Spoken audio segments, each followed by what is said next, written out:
So Kams became very worried. Kams Maharaj was thinking, in Vrindavan there must be some magic power. There must be something magical in Vrindavan, because no matter how many demons went there, they all went on a one-way ticket and none returned. Therefore, if I can somehow arrange to bring Krishna and Balaram outside of Vrindavan, here to Mathura, then on the excuse of worshipping the bow of Rangeshwar Mahadev, then I can kill them anyhow. Therefore, Kamsa called Akrura, who is the uncle of Krishna. So even though he was a great devotee of Krishna, because he was in an awkward situation living with Kams, therefore he was eating off both plates. Therefore Kams Maharaj, he called Akrura and said, you must bring Krishna and Balaram here anyhow. Therefore Akrura, he was thinking in his heart, even though I'm coming here on excuse to arrange for the destruction of Krishna and Balaram, still I am not afraid, because Krishna, he is the Paramatma in the heart of everyone. He understands that I am really his devotee and well-wisher. But because of circumstances, I'm somehow engaged in the service of the wicked king Kamsa. Therefore Akrura began going towards Vrindavan. So said of the 9 limbs of devotion, Shravanam, Kirtanam, Vishnu, Smaranam, Padasevanam, Archanam, Vandanam. That of the 9 limbs of devotion, one of them is Vandanam, or offering prayers to the Lord. Therefore Akrura, he achieved perfection by offering prayers. So his prayers are very high class, described as he was going on the road to Vrindavan. Therefore, what we think of in the stage of practice, we will achieve that in the stage of perfection. Therefore, Narottam Das Thakur has said, Sadhana Babibe Take, Siddhadeha Taha Pabe, like this. Whatever you think of in the time of practice, you will definitely achieve in the time of perfection. Therefore, Krishna's devotees, that which is related to Krishna, are described to be like a kalpabriksha tree. Whatever you desire near them, you will get that result. Therefore, we should be very careful what we pray and what we think of when we chant the holy name. Otherwise, the holy name might cheat you by fulfilling some material desire. Therefore, when we offer prayers, we should follow in the footsteps of Akrura. As he was going towards Vrindavan, he was thinking, I wonder what will happen when I get there. He was saying, I hope that Krishna and Balaram, when they see me, they'll become very happy. And Balaram will catch me by the hand. Krishna will embrace me and call me uncle. I hope when I get there, then they will offer me a gift of a brown cow. They will welcome me, give me some foodstuffs, and talk to me with great affection. Then I can explain the situation. Therefore, he was full of these type of desire. The soul can never be without desire. A stone has no desire.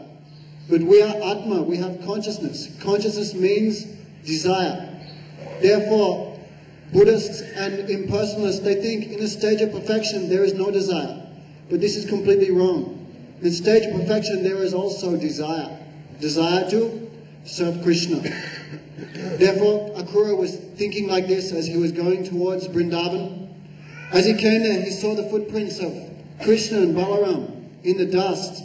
He saw the 19 symbols of the feet of Krishna in the dust of Vrindavan, and he began rolling in ecstasy. Oh, the footprints of my Lord. Then as he came to Vrindavan, exactly what he had been thinking and hoping for in his prayers, that exact thing happened. Krishna came out. Oh, my dear uncle Akrura, embraced him. Balaramji took Akrura by the hand and brought him inside to Nanda Bhavan. That time Akrura, he began to little bit change the mind of Krishna. Of course, inside Krishna, inside Nanda Nandan, all incarnations are there. Therefore, Dwarkadi's Krishna, Mathura's Krishna, also inside there. Therefore, in order to inspire a mood of heroic mood in Krishna, Akrura began describing the atrocities that Kams was performing to Devaki and Vasudeva Maharaj. Gurudeva one time said, even when Krishna is playing his flute at Bamsibad and calling the gopis, can he forget Devaki and Vasudeva in the prison of Kams? Kams Maharaj used to put stones upon their chest and torture them. Can Krishna forget that? Therefore, Akrura was talking this way. Krishna became in a mood of anger. We'll go there and defeat Kamsa. That time, the gopis heard that Krishna will be leaving.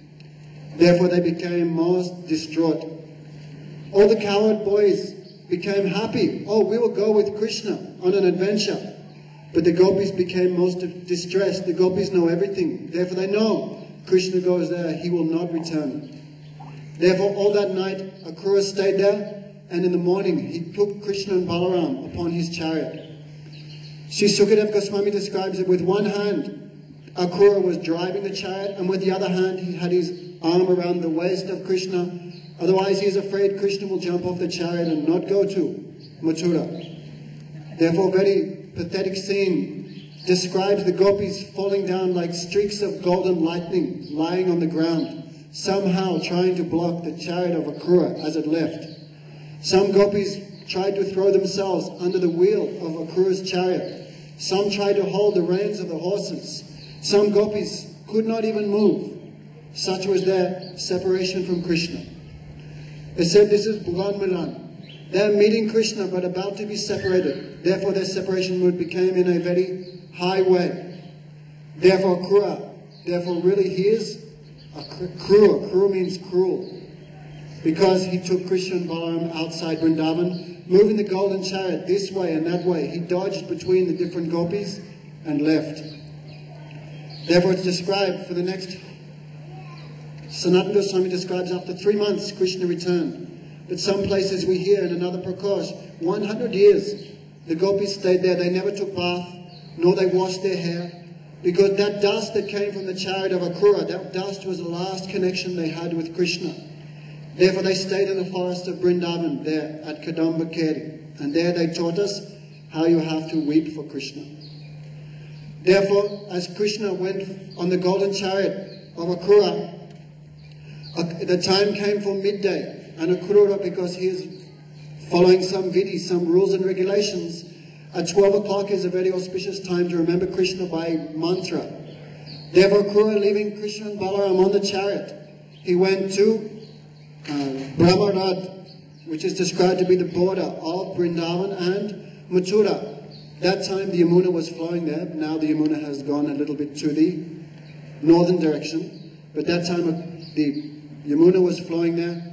Akrura, leaving Krishna and Balaram the chariot, he went there and took bath. So as he was under the water, chanting his mantra, as he went under the water, he saw Krishna and Balaram in the water. Then he became astonished. He went under a second time, he saw his Ishtadev. His Ishtadev, if I'm not mistaken, is Garbhadaksaya Vishnu. No? Garbhadaksaya Vishnu. Sitting on the bed of Shesh. Because Krishna and Balaram, their forms are so human-like that maybe Akrura had some small doubt. How is it possible for these two small boys to kill a great demon like Kamsa? Therefore, to dispel the fear of Akrura, Krishna and Balaram manifested one of their Vaibhav Prakash in their form of Garbhadaksaya Vishnu and Ananta Shesh. Then Akrura became worried. He said, I am seeing Krishna and Balaram in the water, but they are also on the chariot. Therefore he was looking here and there and seeing some of the opulence of Krishna. He became very much astounded. So Sri Vishwanath Chakravarti Thakur says, Padam ekam nagat vrindavanam pratyaga padam ekagatam nagachati. The Krishna, Balaram, Yasoda Nandan, Rohini Nandan, they never take one step outside of Vrindavan. Therefore Sri Vishwanath Chakravarti Thakur says, there at Brahmarad, that Vasudev Nandan, Mathuresh Krishna, and Rohini Nandan, Sankash and Ram, they went onwards with Akrura to Mathura, and the original forms of Krishna Balaram, they returned back to Vrindavan. Therefore the boys, they were thinking, how Krishna will kill such a big demon. Therefore Krishna, to dispel the fear of the coward boys, he manifested a huge form of Vishnu. The boys began laughing. Okay, now we have some confidence. You can kill Krishna Balaram. You can kill Kamsa. Therefore, as soon as Krishna came inside to Mathura boundary, he thought, oh, this vesh, this dress of a cowherd boy is not good dress. I should get some suitable dress of the son of a king, because now my father is Vasudev. Therefore this cowherd dress is not good. Therefore he saw one washerman of Kamsa Maharaj who was washing Kamsa's cloth. And Krishna said, my dear brother, don't you know I am Kamsa's nephew? Therefore, we will make your life successful by taking some charity from you. Therefore, that washerman became very angry. Oh, who do you think you are? You are like crows who steal the ghee meant for a fire sacrifice. How could low-class cowherd boys like you possibly wear the cloth that is meant for a king? Therefore, describe that washerman in his last incarnation. He was the one that abused Sita. When his wife was leaving, he said, oh, I am not like Ram, who took his wife back after 11 months in the house of another man. Therefore, that same washerman, he took birth in the pastimes of Kamsmaraj.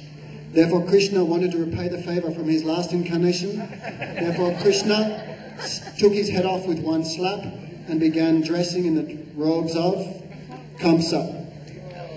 Therefore, when all the residents of Mathura heard, oh, Krishna has come, then they thought, maybe really he will kill Kamsmaraj. Therefore, just like a person wants a bit of a tax break, they began offering many, many different paraphernalia for the happiness of Krishna. I just finished you one bit. So they went to the big bow of Kamsmaraj. Kams had engaged many security men to guard that bow of Lord Shiva. But Krishna went like a mad elephant. He took the bow of Kams, pulled it very hard and cracked it. That made such a loud noise. And with the edges of the bow, Krishna Balaram began killing all the guards of Kamsa. Kamsa became absorbed in fear. Therefore, when Parikshit Maharaj asked, oh, how Krishna can perform irreligious activities if he came here to establish religion, then Sukadev Goswami said, Kama Dvesha Boyatsnaya Dyata Bhakta Surimana. Oh, Parikshit Maharaj, I already told you, if Kams could achieve Krishna by fear, if Shishupal could achieve Krishna by envy, and then why the gopis cannot achieve Krishna by lust? So Kamsa became absorbed in fear of Krishna. So I just want to think, when we were in Govardhan last year, then we were asking Gurudeva, oh, can you tell my last life? Can you tell my last life? And Gurudeva said, oh, I know my last life. Last life, you were the donkey that carried the washing of Kamsmaraj. Krishna Balaram spun you and threw you back to Australia.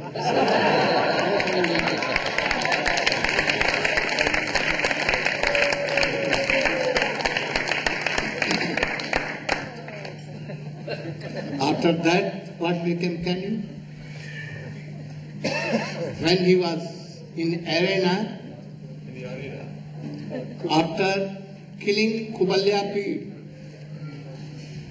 and he entered in the arena, then what gopis told when Charu Mustik?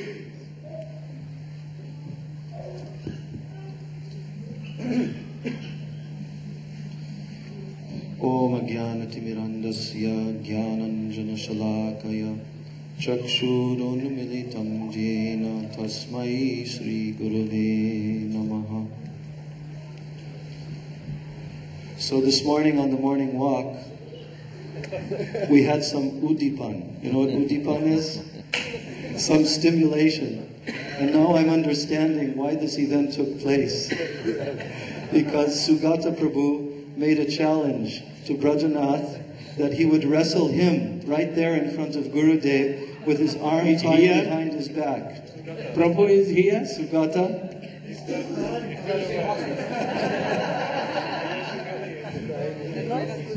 But then it was decided that if Brajanath became injured, then Gurudev's service would not go on so well. So we elected another person who was Nityananda, the son of Mahabharata.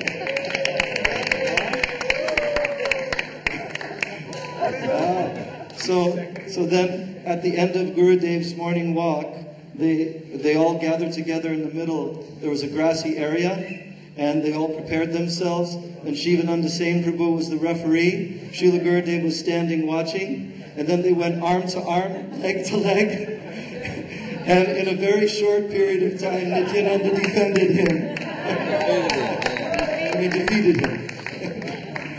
So now I'm standing here, and now I have some udipan for the transcendental.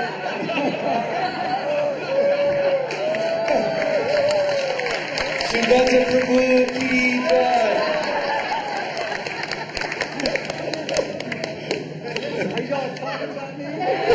Yes, we were. We were telling about your victorious event this morning. Yeah, I blacked out.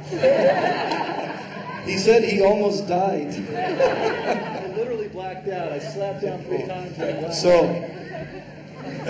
now, Because of Rajana. And also by Shivananda, who allowed the cardio chokehold. they didn't follow the rules. Okay. So, now, after Krishna and Balaram had killed the washermen, then Kubja. so there was one lady. See, Krishna and Balaram were walking very victoriously through the streets of Mathura. This was actually the first opportunity that any of the Mathura Vasis would have to see these beautiful forms of Krishna and Balaram. Many people, they had heard stories because so many fruit sellers and such had gone from Mathura to Braj, to Vrindavan. So now, Krishna and Balaram, nicely dressed in all the beautiful cloth that they had taken from the cloth from the washermen, and now they proceeded forward through the streets. And as they came through the streets, there was one hunchback lady. Her name was Kubja. She saw Krishna. She became very, very attracted to the beauty of Krishna.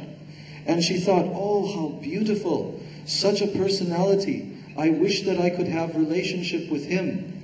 Her heart was attracted to Krishna. And she had some sandalwood pulp. So she came and offered it to Krishna, this sandalwood pulp, and Krishna accepted from her. And it was smeared on Krishna's transcendental body and on his limbs. And at that time, Krishna, he performed a very wonderful activity by taking her chin and standing and pulling on her feet. And at that time, he raised her up, and her hunchback was straightened out, and suddenly she became very, very exquisitely beautiful lady. So at this time, Krishna, he promised to her that at another time, because she wanted him to come and to visit in her home. She was like a society girl. So Krishna promised that later on he would come. After this, Krishna proceeded through the streets, and then it was at the end of the night, then the next morning. No, it was the next morning when he came to the wrestling ring, yes? Yeah. So Kamsa, as we know, Kamsa had made every possible arrangement that Krishna would somehow or other be killed before he even arrived at the wrestling arena. And of course, at the wrestling arena, he had the final arrangements made there. But in order to try to stop Krishna and Balaram from even entering into the wrestling arena, there was a huge, gigantic elephant, which was named Kuvalaya Pid. And this elephant was situated just in front of the entryway to this huge wrestling arena, where Kamsa was waiting inside. So, as Krishna and Balaram approached this entryway, suddenly this huge, gigantic elephant, it looked at Krishna Balaram, and now the elephant trainer started directing the elephant to attack Krishna and Balaram. So now Krishna was facing this huge elephant who was very quickly coming toward him. And Krishna sidestepped and went around the elephant. And at that time, Krishna, he took the tail of the elephant and pulled the elephant very strongly. Then he climbed up on top of the elephant and killed the elephant trainer. And then he, with his own hands, he killed the elephant. And the elephant crashed to the ground. Now, Krishna and Balaram, in a very victorious way, just like 2 lions will kill an elephant, now they took the tusks of the elephant off of the elephant. And now, with very great jubilation and speckled with the blood of the elephant, now they were decorated beautifully for their entry into the arena, wrestling arena of Kanks. So each Krishna and Balaram were carrying one of the huge, gigantic tusks on their shoulders. And now Krishna, Balaram, and all the cowherd boys, they began merrily marching and dancing and singing and entering into the wrestling arena. Now as they entered into the arena, there was a huge audience there. So many Mathura Vasis were there. And all different types of people were there. And situated up on a huge throne was the evil King Kansa, and who was watching the entryway, hoping that Krishna and Balaram would not even enter. But now he received the report that even the elephant did not stop them. So Krishna and Balaram, they began to enter into the wrestling arena. And Vasudeva and Devaki in chains were standing there next to Kansa up there. And now Krishna and Balaram entering into the wrestling arena, it was announced that this wrestling will take place. Actually, the cowherd boys, they always wrestle amongst themselves. And so they thought that this would be a very fun activity. And when they came into the wrestling arena, they saw these two wrestlers that Kansa had appointed to wrestle with Krishna and Balaram. And these two wrestlers, they were not ordinary size. They were huge, gigantic, muscular wrestlers. And they were the most powerful wrestlers in the entire kingdom. They could practically take any other human being and snap them in half with their own bare hands. So now, as Krishna entered in, and the people in the wrestling arena, they saw the delicate beauty of Krishna, how his limbs were so soft, so delicate and beautiful looking, and how his lotus eyes were so attractive. And they thought, these two sweet young boys, they will wrestle with these ferocious, gigantic wrestlers? Oh, this is unfair. This is very unfair. They began protesting and protesting. How Kansa was feeling Krishna, how Brajavasis, how others. Yes. So as Krishna was entering in, all the different people in the wrestling arena, they were seeing Krishna. And they were, through their eyes, they were seeing Krishna in completely different ways. Why? Because Krishna, he is the supreme center of the entire creation, the absolute truth. And he is also the very support or the foundation of all rasas. So everyone in the arena who saw Krishna entering in, they had their own particular vision of him. Oh, just like the yogis, there were certain yogis in the arena. When they saw Krishna entering in, they thought, oh, here is the Paramatma, the super soul, who we meditate upon. He is walking and entering directly into the arena. Oh, when the various ordinary citizens in the arena saw Krishna, they thought, oh, here is the most powerful king-like personality who is entering into this arena. When Vasudeva and Devaki saw Krishna entering in, they thought, oh, here is our dearly beloved little child. When King Kansa saw Krishna entering, what did he see? Here is death personified, who is entering into this arena. And in this way, all the different people, when the Mathura Ramanis, the very beautiful ladies of Mathura, for the first time, they saw Krishna. And they thought to themselves, this is certainly Cupid himself, the most attractive male personality we have ever seen. And they even began to glorify Krishna. In fact, they glorified the Braja Gopis in so many different ways with so many different verses.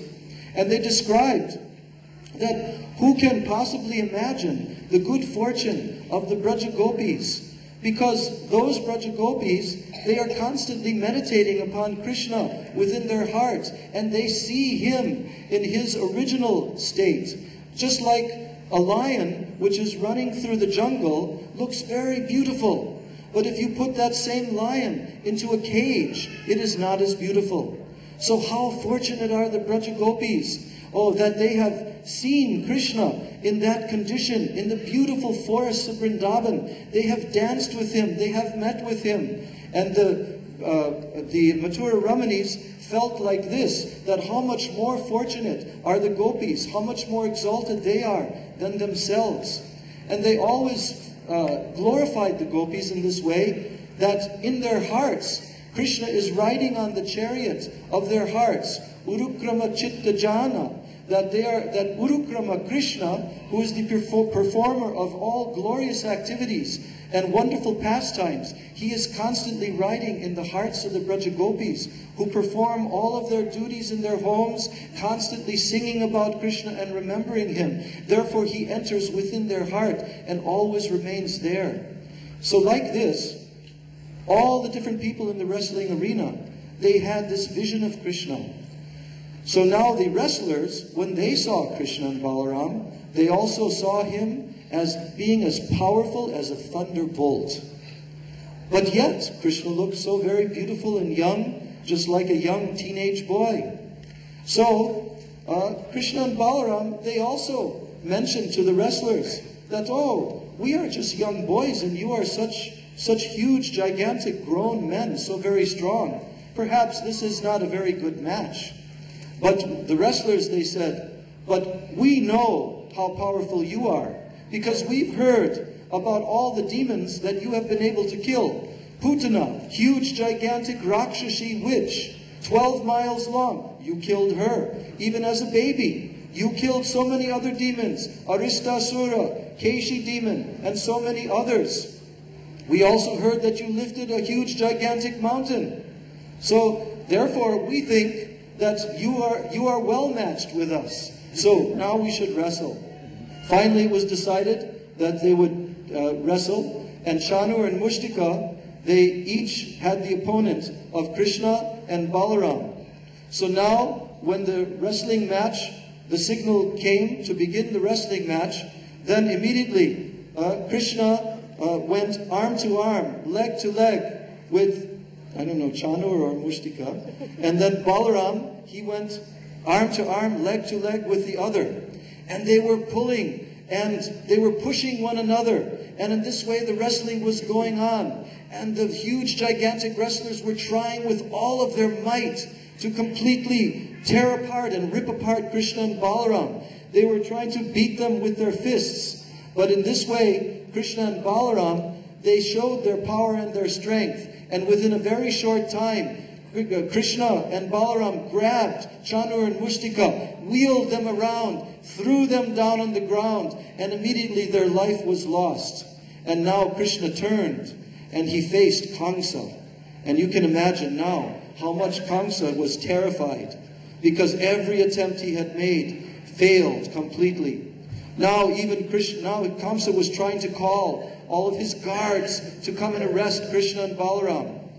But Krishna, he began to stalk, just like a lion will stalk in the jungle. And he proceeded directly toward Kamsa. And Kamsa was standing there on the top, up above. Krishna quickly climbed up there, jumped up on the top. He grabbed Kamsa in his hands and he threw him onto the ground by his hair. And Krishna jumped down on top of him, began to beat him, and immediately Kamsa lost his life. This was Kamsa, who had terrified everyone, the entire kingdoms. He had conquered all different kings by his great powers. And now Krishna, just very easily, he threw Kamsa down and killed him, and then he was finished. Then the other soldiers, they also tried to come, and Krishna and Balaram finished all of them. So finally, at this time, all the people in the arena, some of them, they were crying out loud, aghast with this scene. But most of them were rejoicing, because Kamsa was such an evil king. And now Krishna and Balaram, they came before their mother, Vasudeva and Devaki, who were standing there. And Vasudeva and Devaki, oh, now their hearts became overwhelmed with paternal affection for Krishna and Balaram. They took their hathakdi, bedi, and everything else. They took away the chains on their hands, and now Vasudeva and Devaki began to embrace Krishna and Balaram.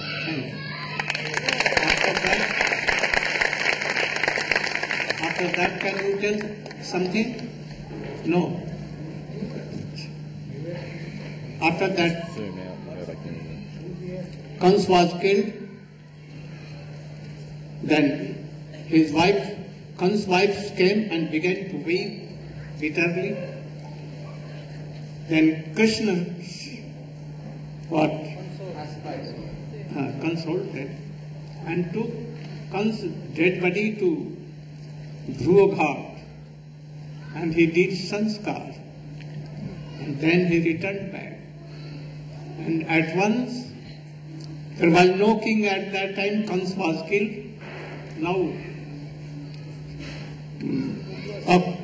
so Ugrasen, he took all the paraphernalia of Abhishek of Krishna, but Krishna told, I cannot be king by the cause of anyone. Jadumara.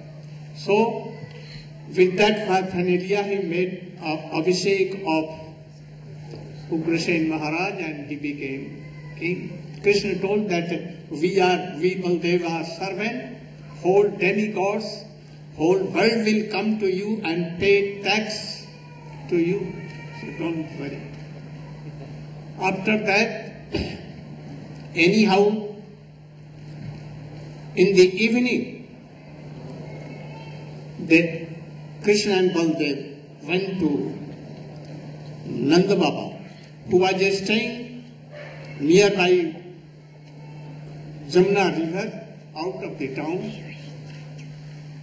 He was waiting that when Balram Krishna will come. But all Mathura Vasi, Devaki Vasudev, all are telling, oh, you are my son. You are, your father or mother is Devaki Vasudev. You cannot go to Vrindavan again. Anyhow, they came. Nanda Baba was waiting. Krishna told Baba, now all the sons of Devaki and Vasudeva are killed. So I want that for some days I should be here in Mathura and give consolation to them. Baldev Prabhu told, I cannot go there.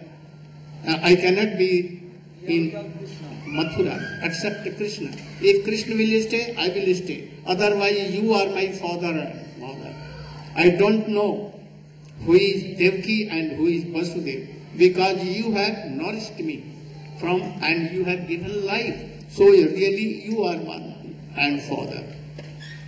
After that, anyhow, Krishna told that, oh, Baba, Vasudeva is your friend. Now he is in calamities. He is suffering. So for some days I will be here and after that I will return. Telling this, he gave so much ornament and other things. And Nanda Baba, weeping, returned back to him. Now, at once, after some days, he called Gargacharya and told him to give him Upanayan. Upanayan, you know? Separate ceremony. And then, all were invited from here and there, but very nearby. Jashoda and Nand Baba were not invited. Why? They knew that if Nanda Baba and Jashoda Maiya will come, then Krishna will return back. Anyone cannot shake him. So, knowingly this, and they not invited.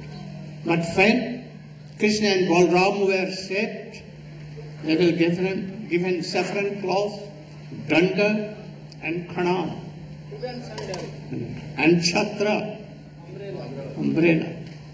And Gurudev told that now you should go to bed at least 7 doors. Oh, Krishna and Baldev in saffron cloth with danda, oh, very beautifully. He was searching at that time like this. Where is my mother? Where is my father? First I go to mother. Devaki was standing there. Vasudeva was standing. First, a person should go to mother. But he was searching mother. Mother, where mother? My mother Jashoda. And he has told, at the time of Upanayan, I will fulfill your whole jholi. Bag not like this. I will fulfill everything. Oh, where mother, mother, mother, and he became saint. Devaki and Vasudeva and all Mathura Vasi, they are thinking how love and affection of Nanda and Yashoda to Krishna. After that, anyhow, Krishna was in brought, and he was sent to at once Gurukul, that he should anyhow forget this, that he is son of Nanda and Yashoda. And he went there, and in 60 days, 64 days, he learnt everything, and he went to beg with Sudama sticks, and how in the end Guru Mother told him that you are very extraordinary. Please bring me my son who is drowned in ocean in anywhere.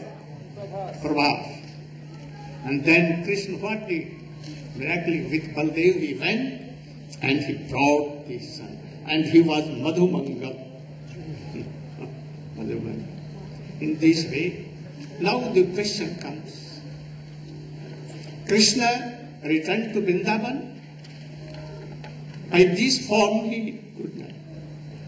Though he is always in Vrindavan, but not in this form, in Aparakat Leela. And from there he went to Dwarka. Never returned. He has promised with gopis, I say, in day or today, parso, I must come. And that is why gopis and Brajavasis are keeping their life that he must come, because he has promised and he is Satya Sankalpa. He must come. So, anyhow they are.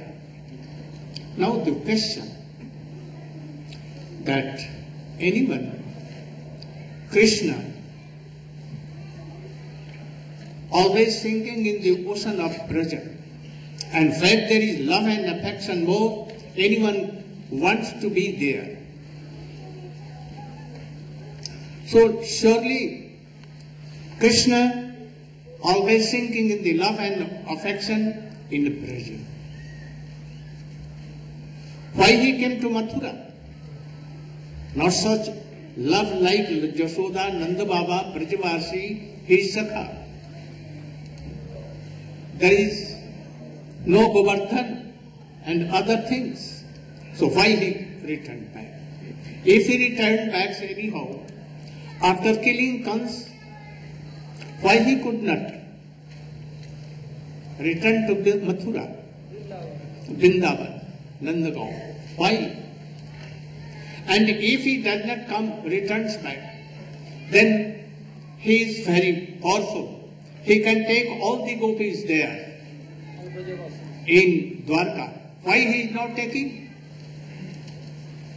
So, all these questions have been answered in Uddhav Sandesh. If we will have time, then we will discuss all things. Also we will discuss Bhramar Geet. Bhramar Geet, Jugal Geet, Gopi Geet, Venu Geet. These are 5 lives of like Panch Prana. So now time is finished.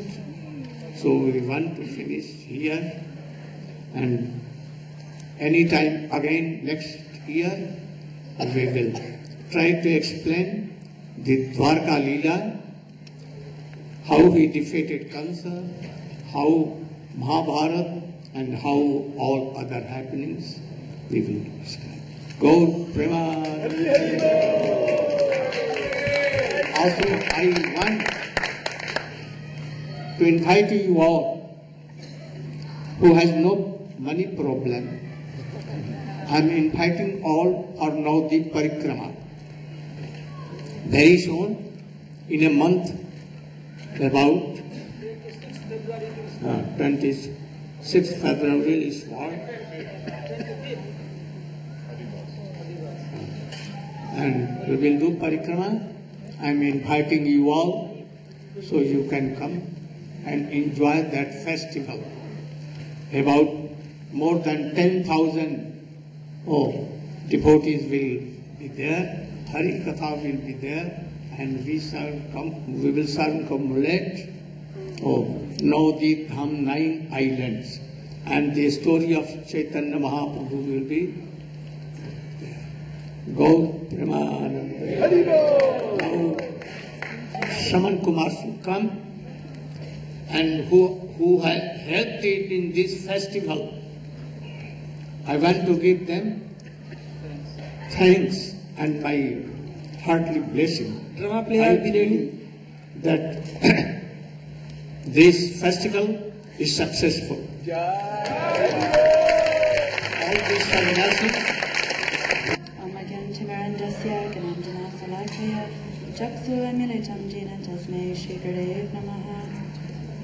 So Srila Gurudeva has ordered me to stand up here and speak something about the reasons for Mahaprabhu's descent and the teachings he made in his descent. But before I begin, please allow me to offer hundreds of Dandavat pranams to Srila Gurudeva and to all the devotees here who are much more advanced than me. When I look in the crowd, I can see many senior God brothers and God sisters, so yeah, thank you. I think if you're going to understand the reasons for Mahaprabhu's descent, it is important. Well, actually, first, if you're going to understand what Mahaprabhu spoke and what he taught and the lessons we are to derive from his descent, we need to understand why he came. From Srila Gurudeva's teachings, we know that there are both internal and external reasons for his descent. Internally, we know that to love God is so joyful and so beautiful and so ecstatic that the Lord himself wanted to taste what it was like to love God. So he adopted the mood of Srimati Radhika and descended and took her complexion so that he was able to relish this. But this is the internal reason. The external reason for his descent is he came to give what no other incarnation of the Lord has ever given before. Sometimes the Lord comes and he is very in Aishvara mood and very fierce, but in the mood of Mahaprabhu, he came to give love of God, Unat Ajvala Prem. He came to give the holy name. In this age of Kali Yuga, we're very fallen, and there's not so many things that we can accomplish. However, we can chant the holy name, everybody, and everybody has in their heart an undiscovered treasure that can be released. This flow of love of God can be released by chanting the holy name. And so this is what Mahaprabhu came to give. Love of Radha and Krishna conjugal. So when he came with these reasons, he gave certain teachings. And the teachings he gave is one, by his practice and by his example. He was a perfect sannyas. The other teaching he gave is the distribution of the holy name.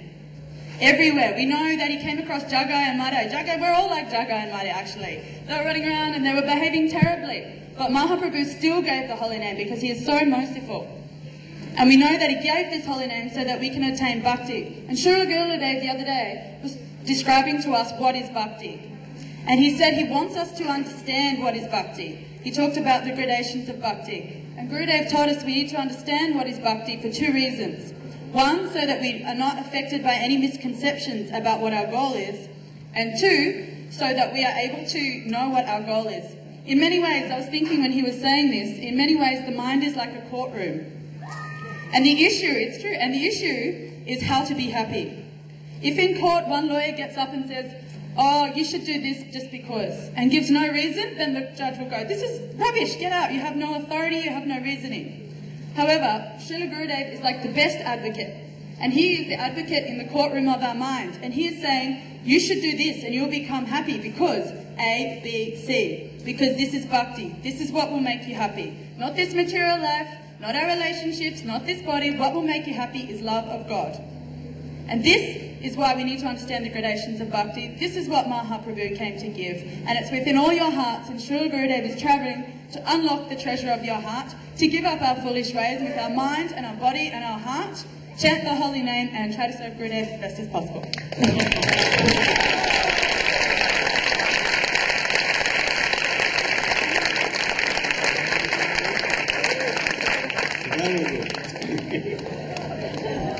Hare Krishna. We like to preach.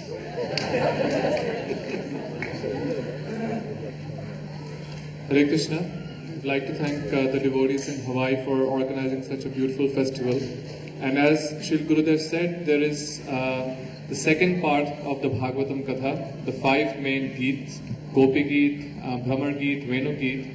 And he is going to continue this Bhagavad Katha in the next festival of this year, which will be in Houston from 30th of May to 4th of June. So on behalf of the Houston Sangha, I would like to invite all the devotees to please come and attend the festival in Houston. And we are making arrangements so everyone can very nicely stay there and spend the time listening to the Harikatha from Srila Gurudev and all the other senior sannyasis. Haribol.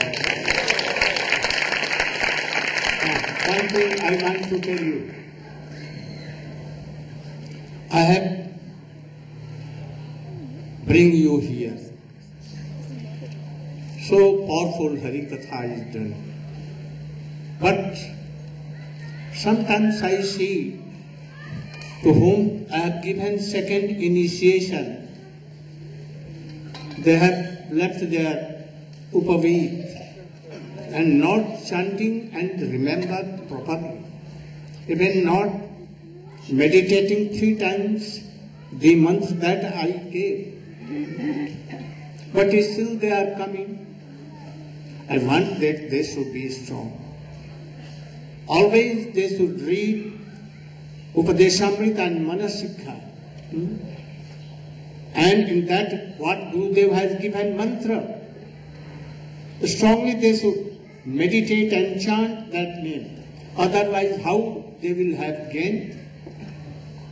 So, my request that all those who have taken Upanayan, they should meditate 3 times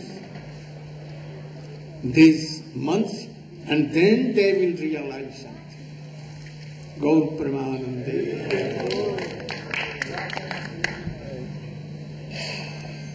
Drama player, be ready.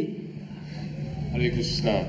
So Srila Gurudeva has asked me to stand up and thank all those devotees, everyone who's involved in organizing this wonderful festival. So obviously, first of all and foremost, I'd like to express my gratitude from the bottom of my heart, also on behalf of all the devotees here in Hawaii.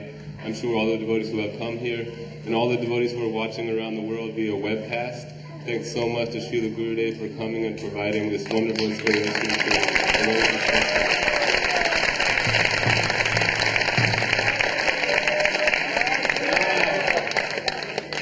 Secondly, I'd like to thank so much all the senior devotees, especially the Tridandi Sannyasigan, Shripad Madhav Maharaj, Padmanabh Maharaj, Nemi Maharaj, Shroti Maharaj, Damodar Maharaj, Budar Prabhu, Bhagavat Prabhu, Rajanath Prabhu, Shamarani Didi, Bundi Didi, and all Srila Gurudev's other very, very close disciples. Prem Prayojan Prabhu is also here.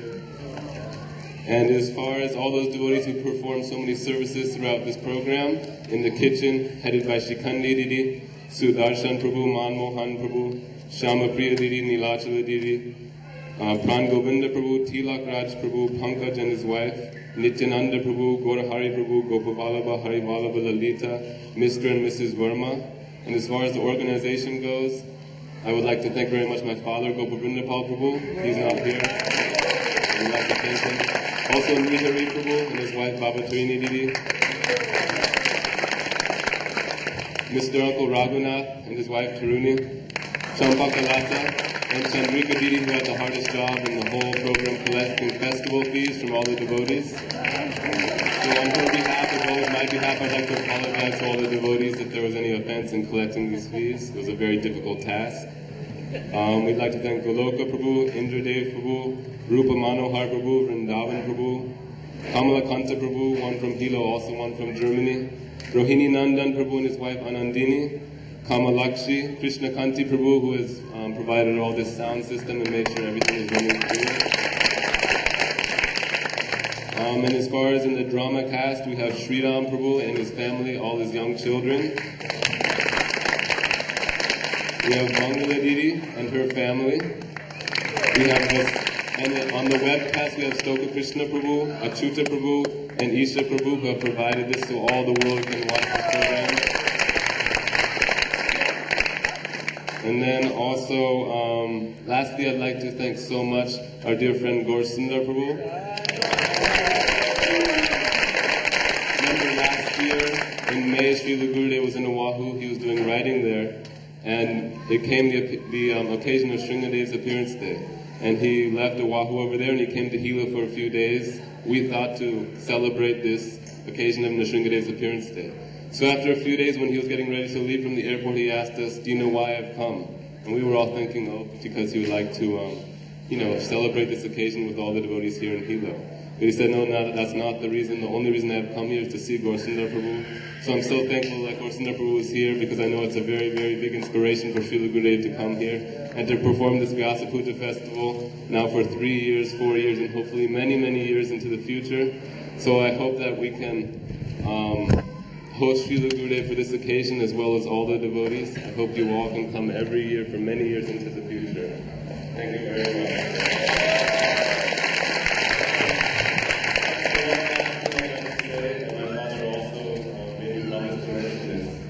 Although this last person, well, I can thank, is no longer here, no longer with us, but still, the inspiration we receive from this person is very, very deep. And although she's not here, her spirit lives on with us so much, and she started this festival, and by her inspiration, everything is continuing for so many years, and this person is my mother, Shrimulika Preeti.